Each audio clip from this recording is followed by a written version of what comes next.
Ngayon, pag-uusapan natin kung sino ang pinakamalakas na Edo Tensei character. Itong ranking na ito ay base lang sa aking opinyon. Tama po kayo, opinyon ko lang po. Kahit kung may gusto kayong mas magandang ranking, i-comment nyo lang po sa ibaba para mapag-usapan po natin yan. Pero bago ang lahat, huwag niyong kalimutang mag-subscribe at pindutin ang notification bell para updated kayo sa ating bagong video.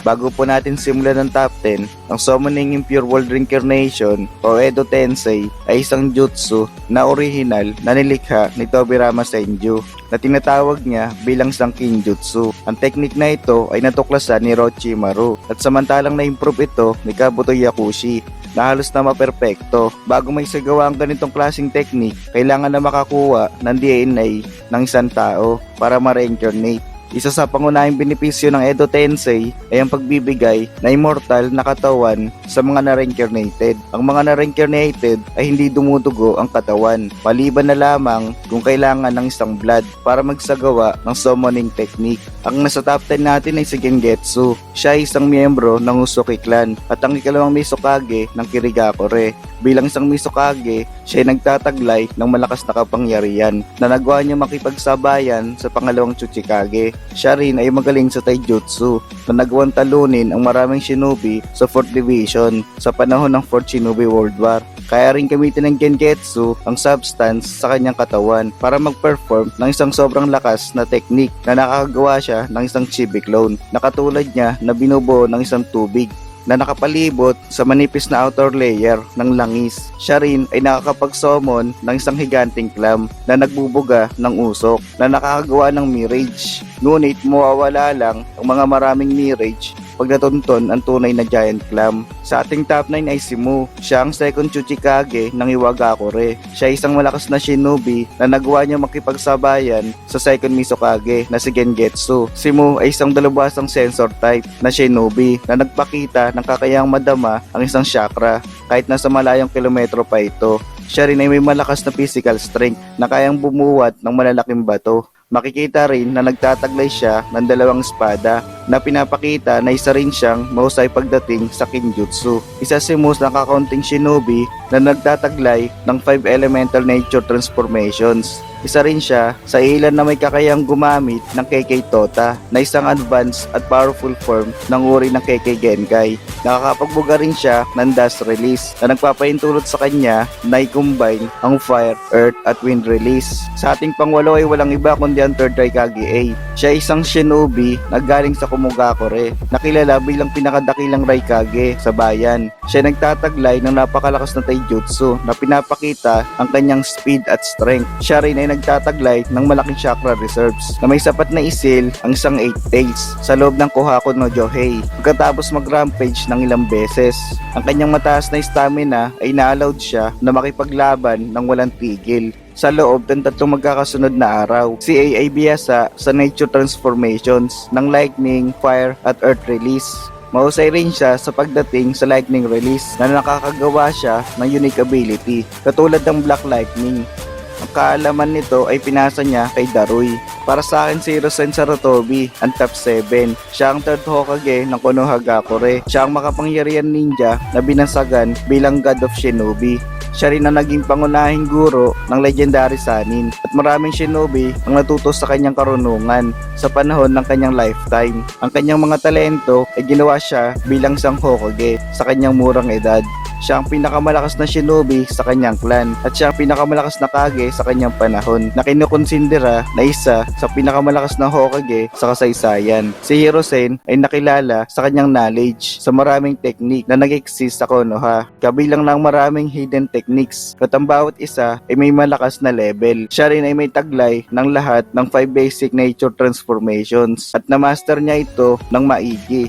Papasok natin sa top 6 ay si Tachi. Siya isang anbu ng Konohagakure. Siya ay bihasa pagdating sa isang espada. na naging kanyang primary weapon. Siya rin ay dalubhasa sa Shuriken Jutsu at ang bilis ng kanyang paghagis sa mga Shuriken ay hindi napapansin. Sapat na upang manegate ang isang summoning lightning flash blade creation. Siya rin ay sanay gumamit ng kunai na kayang makipagsabayan sa mga malalaking sandata. Ang kanyang natural na nature transformation, ang fire release na na-master ang Great Fireball technique sa kanyang murang edad. Maaari niya ring balutin ng apoy ang kanyang shuriken upang ma-increase ang mobility nito. Maaari siyang lumikha ng mga shadow clone at mahusay rin sa paggamit ng Finjutsu, isang uri ng jutsu na nagsisil ng isang objects o living beings o chakra. Ang top 5 po natin ay si Tobirama. Siya isang miyembro ng kilalang angkan ng Senju.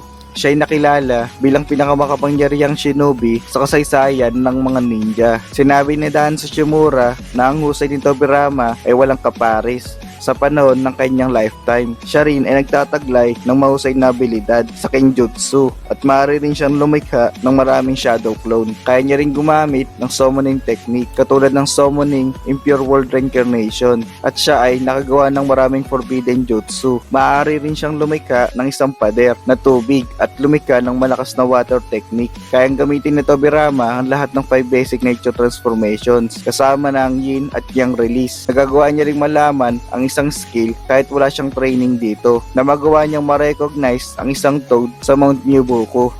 Sa top 4 natin ay si Nagato. Siya isang shinobi ng Amegakure. Sa kanyang pagsasanay kasama si Jiraiya, nagawa na master ni Nagato ang bawat technique na tinuro nito kasama ang maraming estilo at ang lahat ng 5 basic nature transformations at ang yang release. Isa sa kanyang kapansin-pansin na technique ay ang Rain Tiger at Wheel technique na nagbibigay daan sa kanya na mag-create ng perpetual rainfall. Isa rin siyang adept sensor na kayang matukoy ang lokasyon ng iba sa malayong distansya, na kayang ma-penetrate ang isang barrier. Ang kasanayan ni Nagato sa napakaraming uri ng ninjutsu ay dahil sa kanyang Rinnegan. Ang kanyang skill ay nakilala bilang third six spots. Ang kanyang Rinnegan ay nagbibigay kay Nagato na ma-access ang lahat ng 6 spots techniques. Nagawa niyang mabawi ang kanyang mobility nang siya ay may reincarnated at ma-restore ang kanyang katawan at mga paa.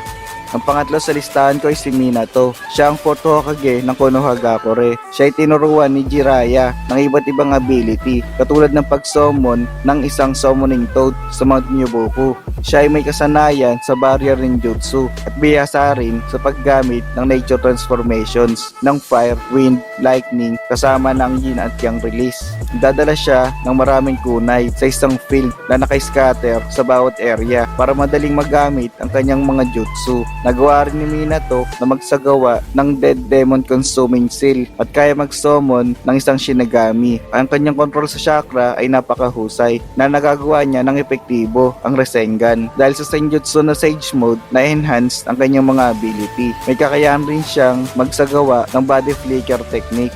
Ang top 2 natin para sa video na ito ay si Hashirama Senju. Siya ay isang miyembro ng Senju clan. Siya ay nakilala bilang isa sa pinakamalakas na shinobi at isa sa pinakamalakas sa kasaysayan. Siya ay nagtataglay ng isang malakas na puwersa at physical energy. Siya rin ay nakakagawa ng isang wood clone at kaya niya rin gamitin ang lahat ng 5 basic nature transformations kasama ng yin at yang release.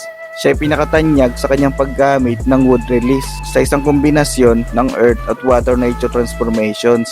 Dahil sa kanyang malaking chakra reserves, maaari niyang gamitin ang Senjutsu at ma-activate ang Sage Mode. Ang kapangyarihan ng Sage Mode ay pinapalakas ang kanyang wood release para magamit ang Sage Art Wood Release through several thousand hands. At ang ating number 1 walang iba kundi si Madara Uchiha. Kaya niyang gamitin ang lahat ng 5 basic nature transformations at ang yin yang release. Gamit ang fire release, nakapag-produce siya ng isang massive flames. Nagawa niyang mawikay ng kanyang Sharingan nung bata pa ito na may isang tomo sa kanyang bawat mata. At siya ang unang nakawiken ng Mangekyo Sharingan sa Uchiha clan. Taglay ang dalawang Mangekyo, nagawa niyang mag-summon ng full body Susanoo, isang higanting humanoid avatar. Nagawa sa kanyang chakra at kaya niyang magawa ng technique na Yasaka Magatama. Sa katagalan ng kanyang Sharingan ay naging Rinnegan. Sa pamamagitan ng parehong Rinnegan, nakakagawa siya ng mga shadow.